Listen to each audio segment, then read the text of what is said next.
Good morning, everybody. This is week 36, but you won't see this until probably week 37, or maybe even week 38.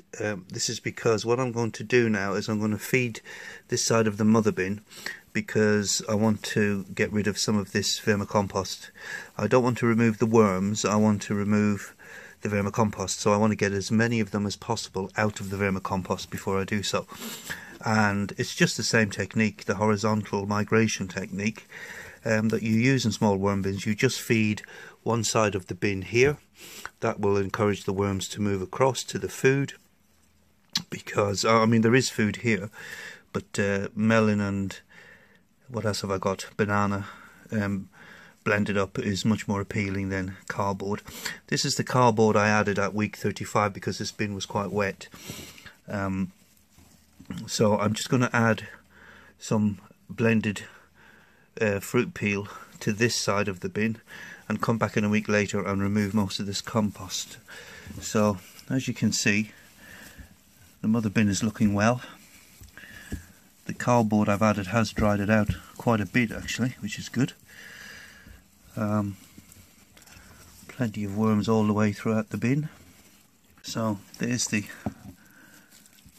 stuff that's gone through the mixer. So I'm just going to clear a little bit of room here. Spread this on this side.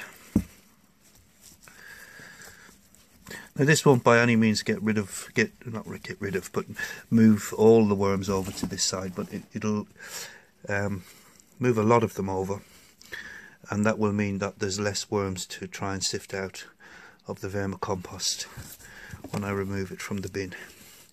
So I'm just going to cover this up with some of the cardboard,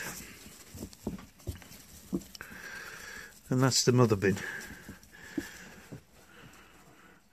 Okay, so we'll come back to that. Let's have a look at the daughter bin. I'll just try and focus in there. I've already blended up, but there was quite a bit of banana in this. You can see how wet that is, but they're going to love it. And what I've done is I've pulled some cardboard out from the bedding, the cardboard that I added last week, and I've just put it underneath this to soak this up. So the cardboard should do a job of soaking up the excessive moisture that's come out of the banana peel. And let's just have a look at the guys and see how they're doing. So yeah, they're all looking very well. Still a very good population in the bin, as you can see.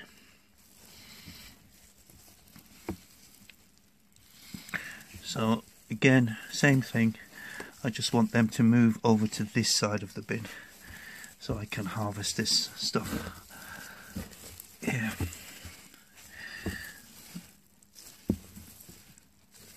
All the way down to the bottom.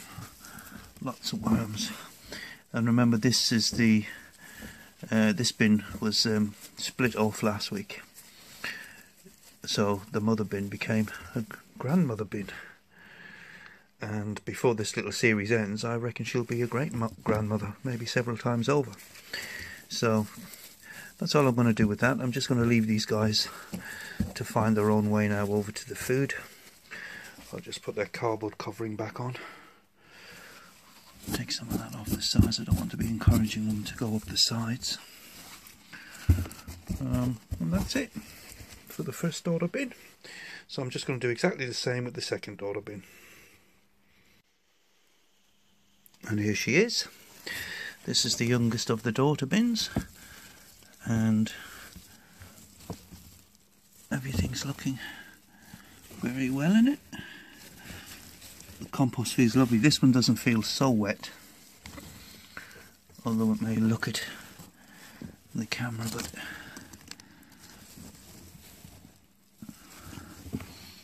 it's actually it's probably the best of the three bins. Again, you can see them scuttling away because they don't like the light. It's quite compacted in there. This is another reason why I want to get this stuff harvested. So same thing, because I know there's quite a few banana peels in the next mix I'm going to add to this, so it's going to be quite wet. It's a bit ironic, I'm going to harvest this because it's a bit wet and I'm adding very wet stuff to it, but they won't be able to resist. So all I'm going to do now is just move this over to one side with not much finesse, as you can see, and not very gently.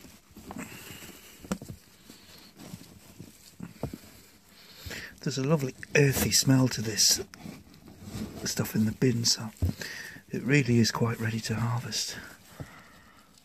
They love little corners, worms, and I don't know why, but they do. They love getting themselves stuck into corners. See that guy poking his head out? Right in the very corner. He's probably thinking, it was lovely down here and now there's lights everywhere. What's going on? Okay. Well, you're about to get a banana treat, that's what's going on. So with this stuff, I'm just going to knock it down here. Take some of this over. There you go. In the corner again.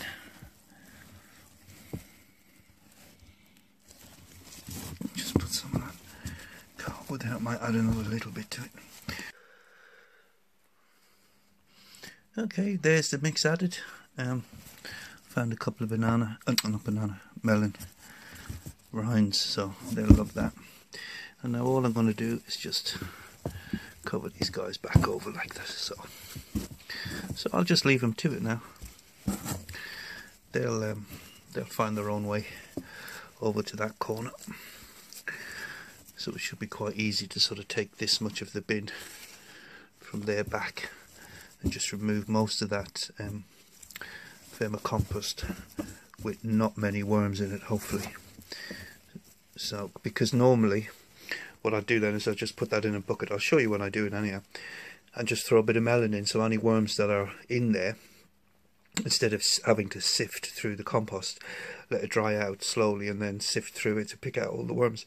I just let the worms do the work. I'll add a piece of melon to it, which we know they can't resist, and they'll make the way to the melon, and then just every few days I lift the melon out and scrape the worms off it and put the melon back. So we'll have a look at that when the time comes. Okay, so we'll move on now and have a look and see if it actually worked. Okay, but before we do that, I need to set up the bedding that's going to replace the vermicompost I'm taking out. So this bedding is just typical, or the usual I should say, shredded cardboard, some well finished vermicompost that's quite wet, some leaves, really only a handful of leaves, that's all I had lying around. Now this is the general compost bin, everything goes into this, and this is the bin that I put a video up a little while ago up where I got the temperature right back up just adding cardboard, and you can see how much that's dropped. I haven't touched this bin since. There's still steam coming off it, as you can see there, and it's about 28 degrees, so it needs to be stoked up again, but that's dropped considerably, which is really good.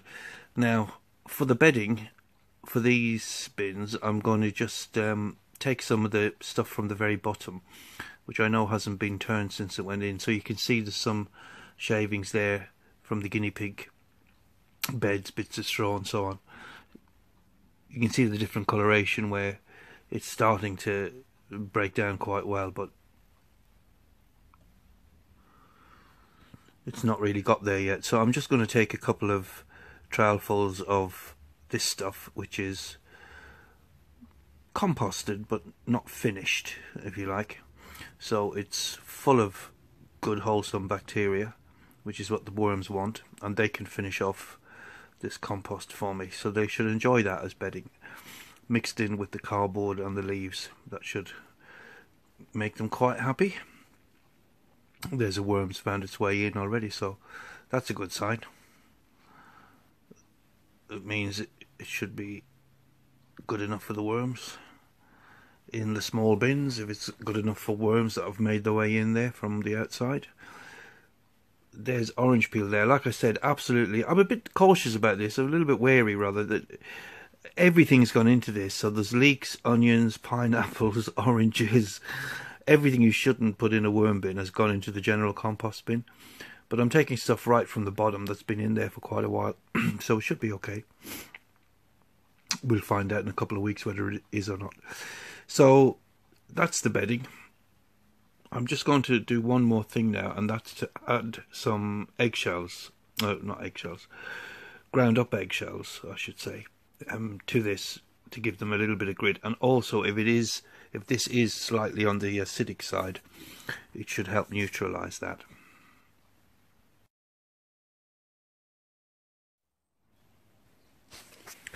So this is the ground up eggshells going in now. So that's the last stage of getting the bed ready.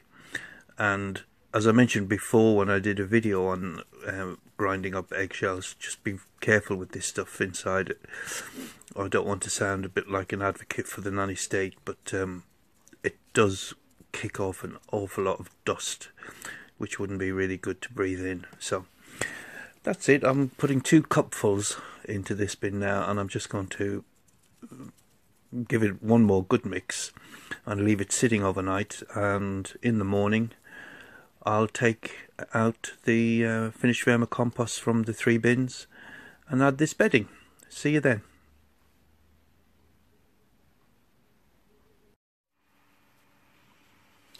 Okay, so here we are with the which one is this? This is the first daughter bin, and most of the worms have indeed made their way over to the left hand side of the bin. So our cunning little plan worked to get them out of the vermicompost on one side and over to the other, making it easier to remove the very finished and quite wet vermicompost. Now I could just harvest those worms there and leave the vermicompost in the bin to dry out, but that's not what I wanted to do this time. I wanted to keep the worms in the bins they were used to and just remove the finished vermicompost and give them fresh bedding. So I'm just going to speed things up a little bit now, only because this video has gone on a lot longer than what I thought. I've recorded it in sections over the last 2 weeks, and it's gone on much longer than I thought it was going to. In fact, I've edited it down savagely, and it's still going to be something like about 12 or 13 minutes long. So there's still quite a few worms in that, as you can see. Obviously they're rebels, or they just weren't interested in the food on that side. They had enough where they were.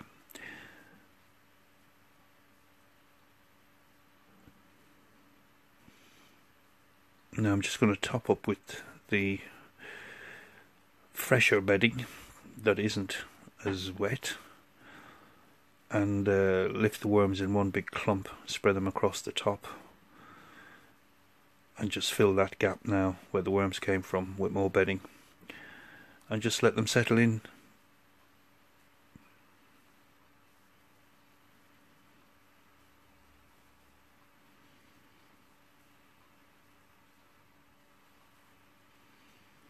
This is the second daughter bin.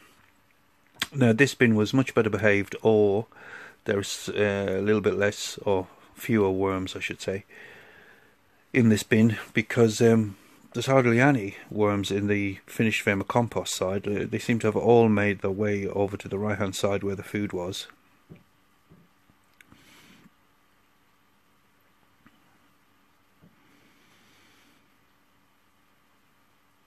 Again, a nice big thick wall of worms there.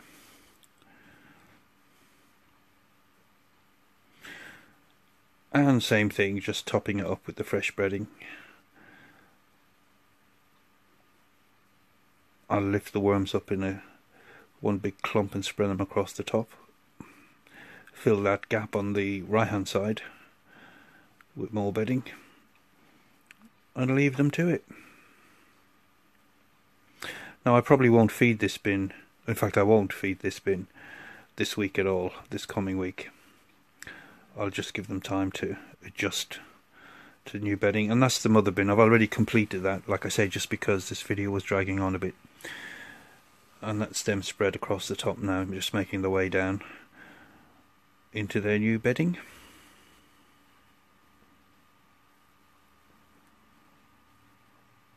And if we just have a look now at the stuff that I've harvested, this is very unattractive for the worms that's in there. It's probably passed through their gut hundreds of times, and they really won't want to be in here for very long.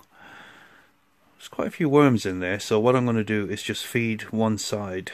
Now, we didn't have any melon, unfortunately, so all I had was a bit of apple core or apple skin. But once I finish this video, I'll round up the bits of fruit, mostly banana skin probably this week, and I'll just feed one side to pull the worms over to that side, and then I'll just remove the worms from this and let it dry out slowly over the next couple of weeks, and then sift it, and I'll have some nice vermicompost for the containers. That's your update for now. Thank you very much for watching. God, it's late at night. Thank you very much for watching. Take care, and I'll see you soon on the next update. Bye for now.